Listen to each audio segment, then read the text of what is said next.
Welcome back to the party. So I have been to Epcot's Food and Wine Festival this year a few times, and I figured rather than putting out a video longer than an actual live-action Disney movie, so boring here, I'm just going to share the top 5 things that I think were worth shoving into my gullet. Maybe throw in an honorable mention or two. Let's get going. First up is the Brew-Wing lab at the Odyssey, where the Muppets have been cooking up something extra tasty.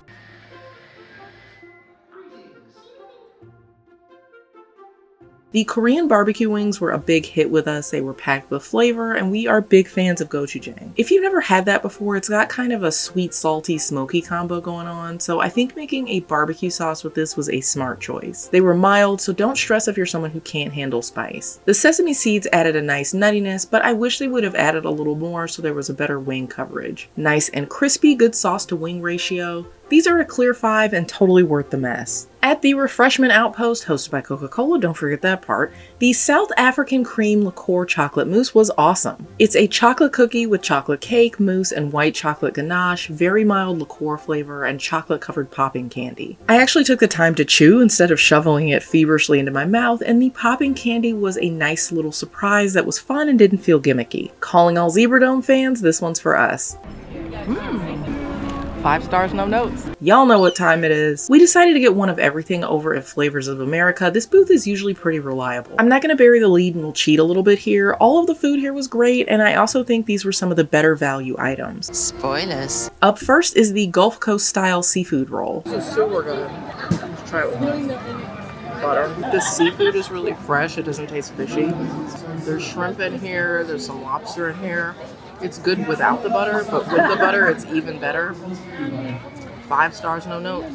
Now on to the New England slider. This comes with an au jus on the side and typically has that horseradish cream on it. We weren't sure if we were going to like that, and they were able to put that on the side for us, so don't be afraid to ask for a tweak. The bread is nicely toasted on the outside, soft on the inside. The meat is really tender and flavorful. There's also a little bit of a kick. I'd put this in more of a mild category, and the crispy onion strings added a nice crunch. We did try the horseradish sauce, and that was more like an aioli to me. It's like someone just whispered the word horseradish in the same room as some mayonnaise. But overall, this was a real winner. Dessert time. This is the freshly baked chocolate pudding cake with a Kentucky bourbon caramel. Oh wow, this is like lava cake. Wow, this is gonna be delicious. It's lava cake and a caramel sauce. This is really good. This might be one of my favorite things.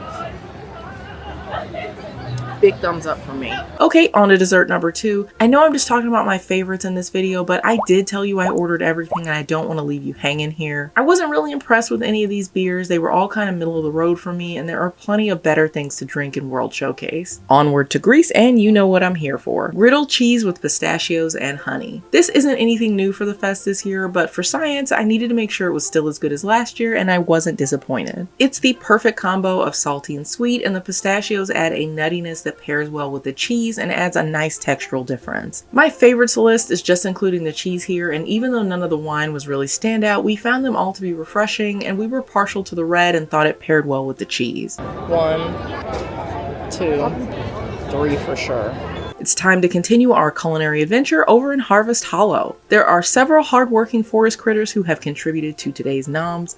This area is absolutely adorable, an excellent use of free will. And it's time to grab my next fave, the cast iron seared river trout from Bramblewood Bites. Quick side note, if you are not rushing here to sit on this super cute acorn table, you are making a big mistake. Seriously guys, I won't do it out of pure courtesy, but I kind of want to sing to some woodland creatures. Right off the bat here, I think this is one of the better valued items at the festival. This is something that I think is way more filling than, say, the cheese bread from Brazil. I think anything tastes better when I'm sitting in an acorn. The trout is like perfectly cooked. Look at that, it's like flaky.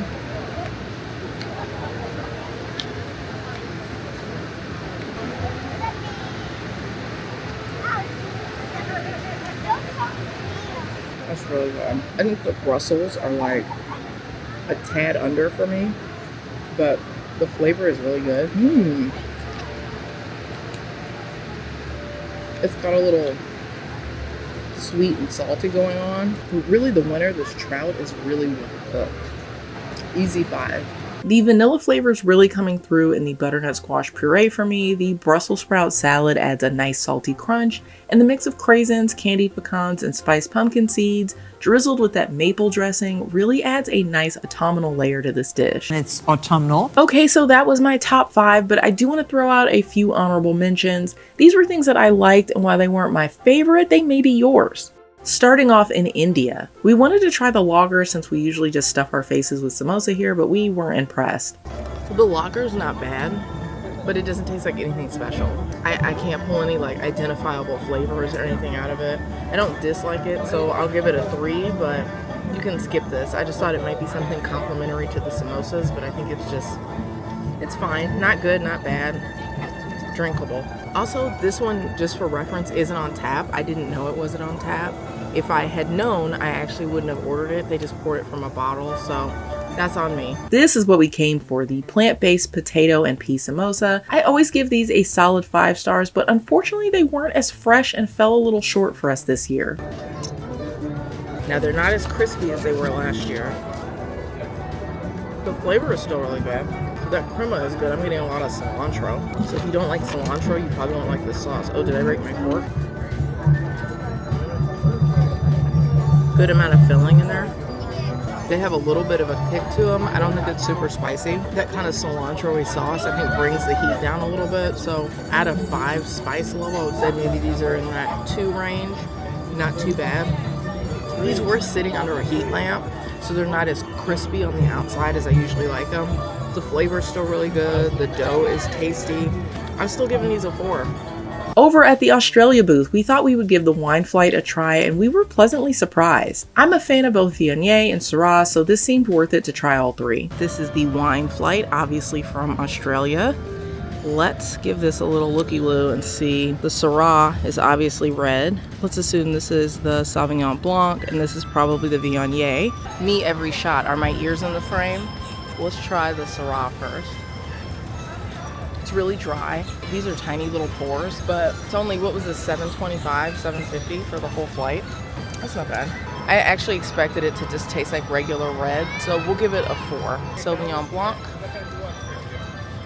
I'm not a huge Sauvignon Blanc person. I mostly got this flight because I love Syrah and I really like Viognier. That's like really one of the only whites I'll drink in the summer, other than, what's the other one we like? Chenin Blanc. That one's pretty good. But this is actually a pretty tasty Sauvignon Blanc. I would give this a 4 too. It's way drinkable. Solid 4 on that one. Let's try the Viognier. This is the one I was most excited about. That's a pretty good Viognier. I actually really like this. This is delicious. Honestly, it's hard to rank these because I think they were all pretty good. I would give this whole flight probably like a solid 4. Can we do a 5 minus? Like it's an A minus. I feel like it's almost a 5. It just didn't quite, this wasn't like absolutely exceptional for me, but especially for a festival, I think all of these were really delicious. I really like the Viognier. The Sauvignon Blanc was really nice and light and refreshing. And the Syrah was actually pretty good for a festival red. Sometimes they just taste like red. Not mad at this one at all. I would definitely recommend this if you're a wine drinker and you're looking for something decent out here in the festival.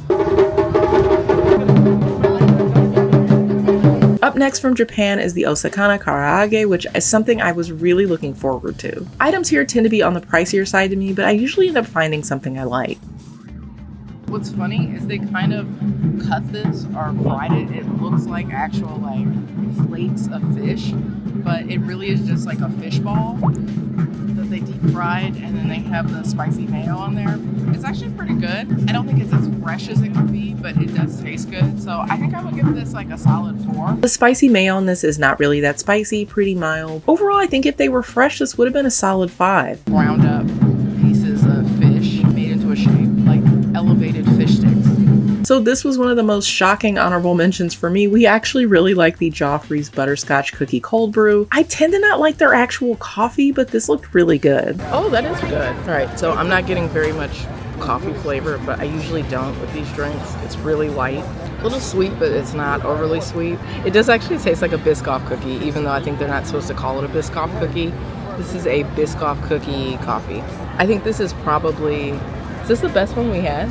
The churro one was pretty good.